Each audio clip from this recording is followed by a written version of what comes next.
Hello dear students, बहुत बहुत स्वागत है आप सभी का सोशो पॉइंट चैनल पर। This is your Mohini ma'am. उम्मीद करती हूँ कि आप सब बहुत अच्छे होंगे। बच्चों, आप लोगों ने फर्स्ट पार्ट इसी वीडियो का देख लिया होगा, मैं आप सभी से उम्मीद करती हूँ।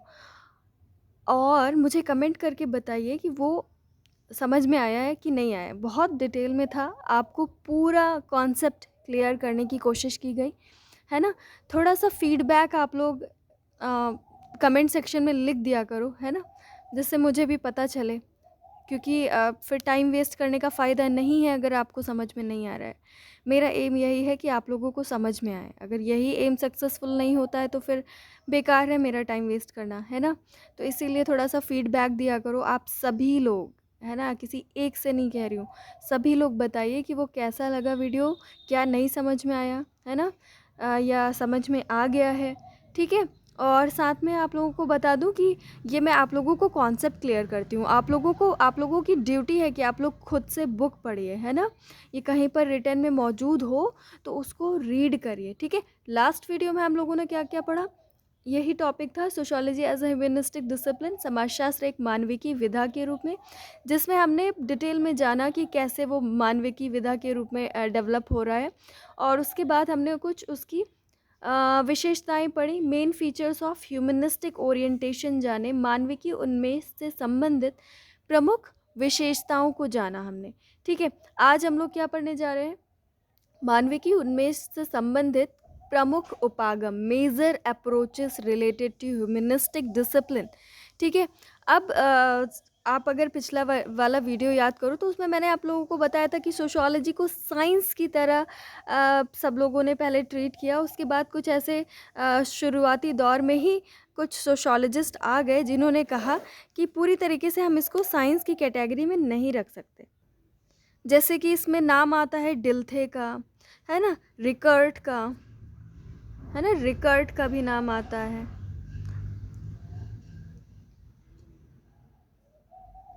डिल्थे। लास्ट वीडियो में मैंने आपको बताया था, है ना।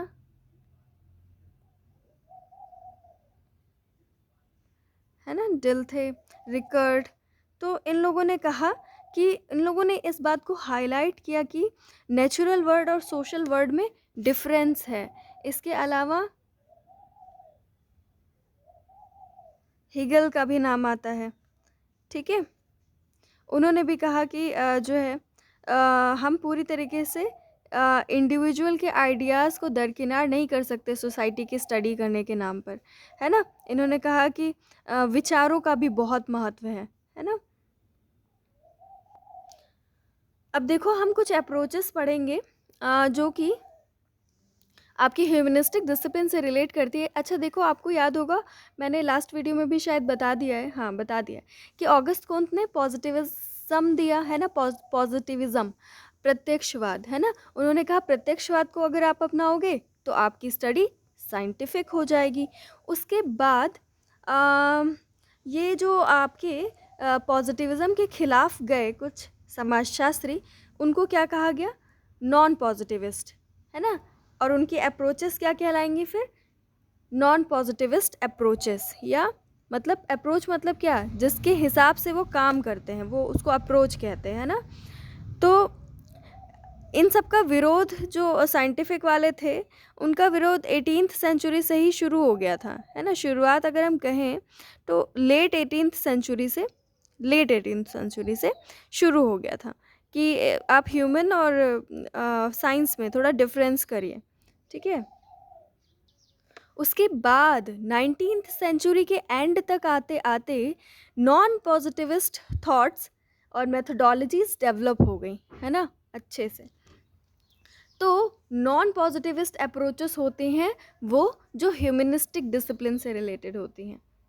अच्छा, अब ये एक तरीके से जो लोग पॉजिटिविज्म को नहीं मान रहे हैं, साइंस को नहीं मान रहे हैं सोसाइटी की स्टडी करने के लिए, उनको हम नॉन पॉजिटिविस्ट भी कहते हैं, गैर प्रत्यक्षवादी भी कहते हैं। उनके उपागम को गैर प्रत्यक्षवादी उपागम कहते हैं। अब इसमें जो जो अप्रोचेस आएंगी उसको हम क्या कह सकते हैं कि ये इंटरप्रेटिविस्ट सोशोलॉजी के अंदर आता है ना। ये एक अम्ब्रेला टर्म है कि निर्वचनात्मक समाजशास्त्र है ये।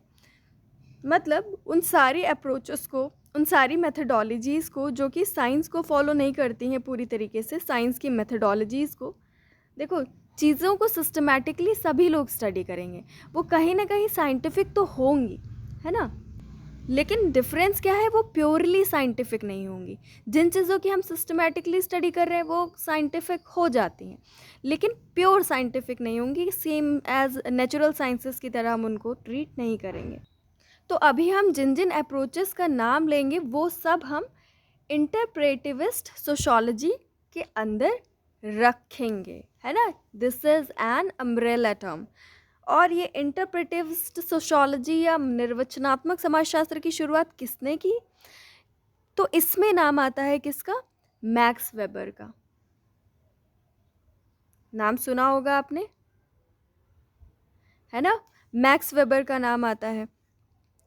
ये जो मैक्स वेबर थे, ये भी किससे? डिल और रिकर्ट से इन्फ्लुएंस्ड थे, प्रभावित थे। उनसे ही इनको आइडिया मिला, है ना। प्रभावित होने का मतलब, अभी आपको डिल और रिकर्ट की स्पेलिंग लिख करके दिखाई थी ना, उन्हीं का नाम ले रही हूँ मैं, है ना।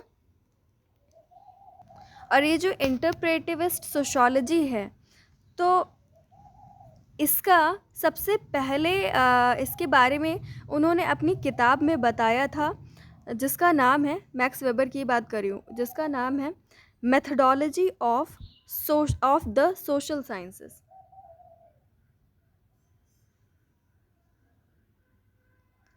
Methodology of the social sciences, ठीक है, 1949 में लिखा, है ना। तो ये मैक्स वेबर ने लिखी, और इसमें ही सबसे पहले इंटरप्रेटिव सोशोलॉजी के बारे में इन्होंने बताया। नॉर्मली इसको हम इंटरप्रेटिव अंडरस्टैंडिंग भी कहते हैं, निर्वचनात्मक बोध भी कहते हैं, है ना। ये एक मेथड दिया इन्होंने कि ये भी एक मेथड है, ठीक है।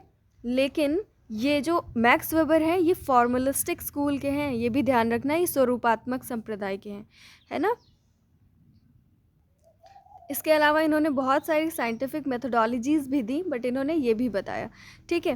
तो इस मेथडोलॉजी में इंटरप्रेटिव अंडरस्टैंडिंग में क्या बताया इन्होंने कि हर एक इंसान कैसा सोसाइटी में एक्शन करने वाला है, इसको हम प्रिडिक्ट नहीं कर सकते, क्योंकि हर इंसान की एक अपनी कॉन्शियसनेस होती है, वो उस हिसाब से काम करता है। इतना आसान नहीं है कि हम उसको प्रिडिक्ट कर पाएँ एक्सटर्नल इन्फ्लुएंस के सहारे, कि हाँ, समाज क्या कहता है उस हिसाब से, है ना। आज भी देखो आप, बहुत सारे ऐसे रूल्स रेगुलेशंस बने हुए हैं जिस हिसाब से हर इंसान काम नहीं करता है ना। हिंदू समाज में कहा जाता है कि स्त्रियों की पूजा करनी चाहिए, है ना। हमारे रूल्स रेगुलेशंस तो हमें यही सिखाते हैं, है ना, और ज़्यादातर लोग ये ऐसा करते भी हैं, है ना।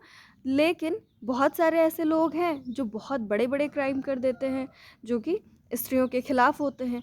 तो कहने का मतलब उसी को उसी तरीके से इन्होंने कहा है कि भाई इंटरप्रेटिव सोशोलॉजी हमें लानी चाहिए, जिसमें हमें हर एक इंसान की क्या थिंकिंग है, और वो जो एक्शन कर रहा है वो किस कॉन्टेक्स्ट में कर रहा है, उसको हर एक चीज़ को समझना पड़ेगा हमें, है ना।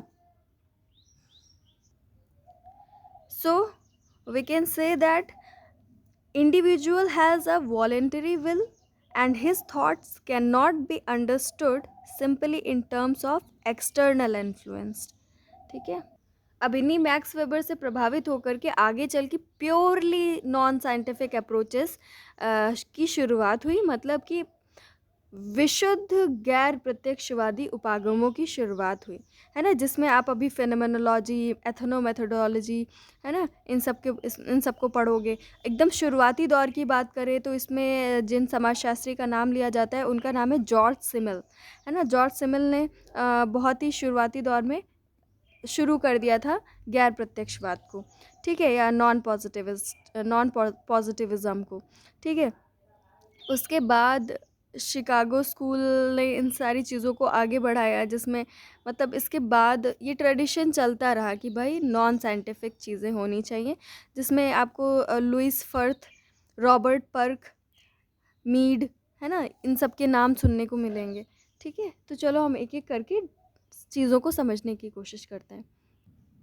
तो फेनोमेनोलॉजी का नाम हम सबसे पहले लेंगे, ठीक है? ये सबसे पहली ऐसी अप्रोच थी जो जिसने डिपार्चर किया साइंटिफिक अप्रोचेस से, ठीक है? इन्होंने प्योरली नॉन साइंटिफिक या नॉन पॉजिटिविस्टिक पर्सपेक्टिव को शुरू किया, है ना? और इस अप्रोच का क्या मानना है? ये क्या कहती है?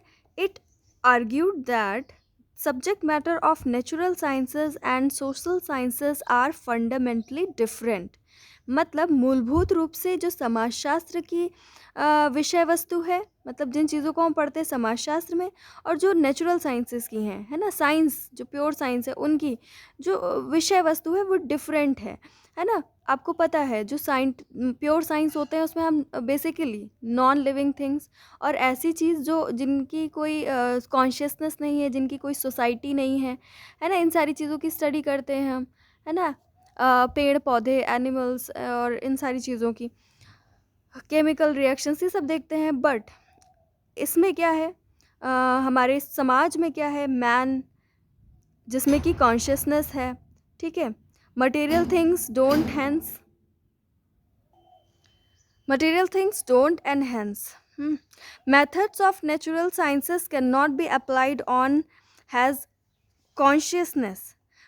Material thing जिसके पास कोई कॉन्शियसनेस नहीं है उस पे हम नेचुरल साइंसेस की चीज़ों को अप्लाई कर सकते हैं, ठीक है? और उस पे हम नेचुरल साइंसेस के मेथड्स को भी आराम से अप्लाई कर सकते हैं। तो यही फेनोमेनोलॉजी वालों का मानना था। और सिंपली फिनोमेनोलॉजी को आप नाम से समझ सकते हो, फिनोमेना मतलब सिंपली हम फिनोमेना की स्टडी करें सोसाइटी के, है ना? सोसाइटी में कोई भी घटना कैसे होती है उसकी हम स्टडी करेंगे। इसमें सबसे पहले इस अप्रोच को शुरू करने, और इसमें मैक्स वेबर का मतलब बहुत बड़ा इन्फ्लुएंस था। जो भी लोग थे फिनोमेना की स्टडी करने के लिए आगे आए उन, और वो भी नॉन पॉजिटिविस्ट तरीके से, है ना? तो उसमें मैक्स वेबर से इन्फ्लुएंस थे ये लोग। और इसके अलावा इसमें जो नाम आता है वो एडमंड हसरेल का आता है, ठीक है? सबसे पहले शुरुआती दौर में एडमंड हसरेल, ठीक है?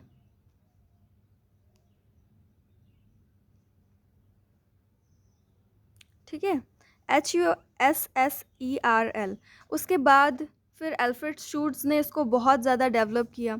अल्फ्रेड शूट्स की किताब है phenomenology of the social world 1932, है ना? The phenomenology of the social world. ये जो अप्रोच है ये कोई घटना कैसे घटित हुई उसकी वास्तविकता को समझने की कोशिश करती है, और इसमें ये हम लोगों के एक्सपीरियंसेस को भी कंसीडर करती है कि एक इंसान का क्या एक्सपीरियंस है ना? तो जब ये एक्सपीरियंसेस को भी कंसीडर करती है तो यानी कि अनुभवों को भी, तो मतलब कि कोई भी घटना हुई है ना? तो उसके बारे में एक इंसान की क्या थिंकिंग है, उसके क्या लॉजिक्स है, तो वो उन सारी चीज़ों को भी साथ में लेकर के चलेगी कि एक किसी भी घटना के बारे में एक इंसान की बुद्धि कैसे वर्क करती है, कैसे काम करती है ना? तो ये सारी कुछ चीज़ें हैं।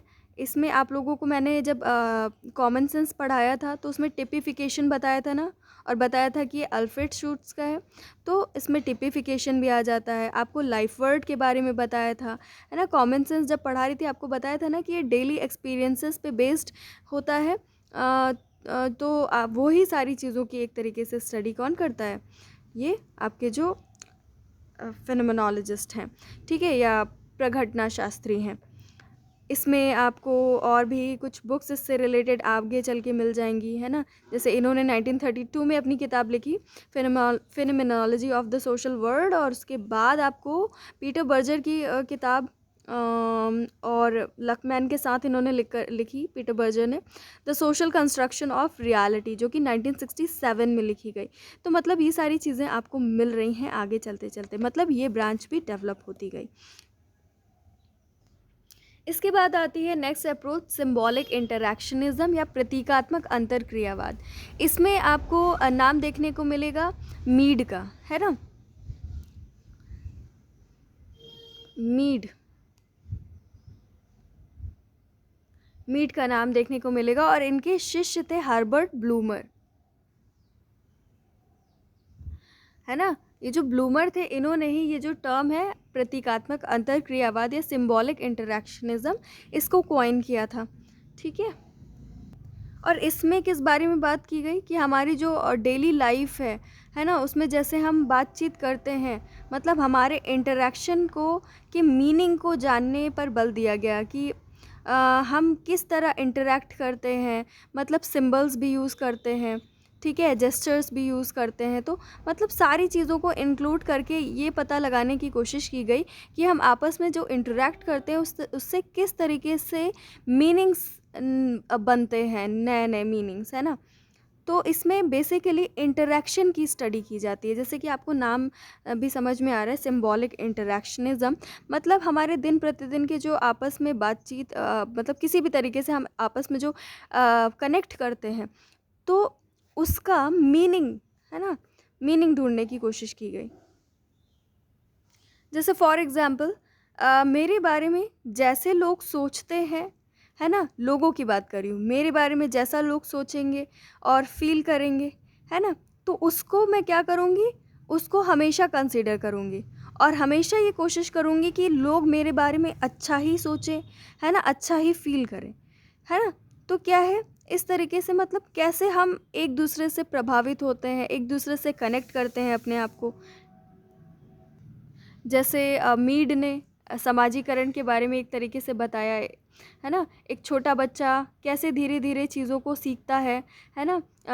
कैसे आइज़ ब्लिंक करता है और कुछ मांगना होता है, पहले इशारे से मांगता है, फिर धीरे धीरे बड़ा होता है, कैसे वो लोगों से इन्फ्लुएंस्ड होता है। कुछ ऐसे लोग होते हैं जो उसके बहुत करीबी होते हैं, कुछ ऐसे होते हैं जो सेकेंडरी होते हैं, है ना, जो बाहर के होते हैं। तो इस तरीके की कुछ चीज़ें हैं, मतलब एक इंसान का कनेक्शन कैसे होता है और उसके क्या मीनिंग्स होते हैं, वो कैसे इंटरेक्ट करता है, उन सारी चीज़ों की हम स्टडी किस में करते हैं, प्रतीकात्मक अंतःक्रियावाद में। इसके बाद हम आते हैं एथनो मेथोडोलॉजी की तरफ, लोक पद्धति शास्त्र की तरफ। जैसे कि आपको नाम से पता चल रहा है, लोक पद्धति शास्त्र मतलब बिल्कुल डेली लाइफ से जुड़ा हुआ, है ना।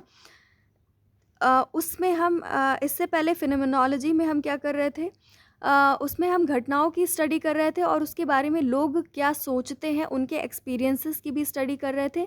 और एक तरीके से जो आपको मैंने कॉमन सेंस में बताया था, वो सारी चीज़ें इसमें उसमें आ जाती हैं फिनोमेनोलॉजी में, ठीक है। अब लोक पद्धति शास्त्र में क्या है कि इसमें हम क्या करेंगे, मतलब ये काफ़ी हद तक फ़िनोमेनोलॉजी की तरह है, बट आपको डिफरेंस पता होना चाहिए। जैसे फ़िनोमेनोलॉजी में उसके एक्सपीरियंसेस को भी स्टडी किया जाता है, लेकिन हर एक इंसान का, पर्टिकुलर इंसान का क्या एक्सपीरियंसेस है, उसको ही ज़्यादा महत्व दिया जाता है। अगर वो कोई घटना समाज में हो रही है और वो एक इंसान की समझ से परे है ना, तो उसकी स्टडी फ़िनोमेनोलॉजिस्ट नहीं करेंगे, ठीक है। तो उसमें पूरी तरीके से एक ह्यूमन एक्सपीरियंस और उसके मीनिंग को समझने की कोशिश की जा रही है।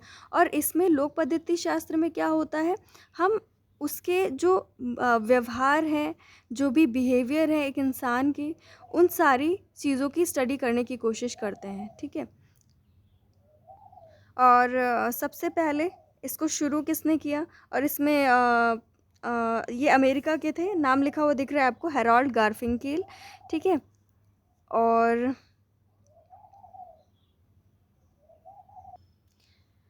आपको एक एग्जांपल देती हूँ जो कि इसी मेथोडोलॉजी से जुड़ा हुआ है। एंथनी गिडेंस की किताब है द कॉन्स्टिट्यूशन ऑफ सोसाइटी, है ना। कॉन्स्टिट्यूशन ऑफ सोसाइटी में उन्होंने बहुत डिटेल में बताया है इसे, एथनो मेथोडोलॉजी को, सॉरी हाँ, एथनो मेथोडोलॉजी को, ठीक है। इसमें एक इंसान अपनी डेली लाइफ में क्या काम करता है और उसके क्या मीनिंग्स निकालता है, ठीक है। जैसे आप क्या करते हो, भाषा इस्तेमाल करते हो, है ना। हम आपसे जो भी बोल रहे हैं शब्द, आपका उस आपके दिमाग में उसका मीनिंग क्लियर है ना। तो इसीलिए क्या है, आप तक मेरे जो भी थॉट्स हैं, जो भी मेरी बातें हैं, जो मैं कहना चाहती हूँ, वो सब आप तक पहुँच रहा है ना। तो क्योंकि आपके मन में पहले से ही इन सारी चीज़ों का मीनिंग डिसाइडेड है कि मैं जो एक-एक शब्द बोल रही हूँ, हर एक का मीनिंग आपके दिमाग में पहले से ही डिसाइडेड है ना? तो ये और अगर सोचो कि अगर कोई नया वर्ड आ जाता है ना? मान लो मैंने कोई नई इन्वेंशन की, कोई नई डिवाइस बनाई, तो मैं क्या करूँगी उसका एक अलग-सा नाम रख दूँगी, है ना? तो ये भी क्या होगा सोसाइटी में ऐड हो जाएगा। तो मतलब हर एक चीज़ की स्टडी कौन करता है आपके लोक पद्धति शास्त्र वाले करते हैं, एथनो मेथोडोलॉजी वाले करते हैं। तो ये मेन अप्रोचेस हैं, आप लोग इसको अलग-अलग बुक्स में पढ़ कर के नोट्स बना लीजिएगा, ठीक है? तो आज के लिए इतना ही।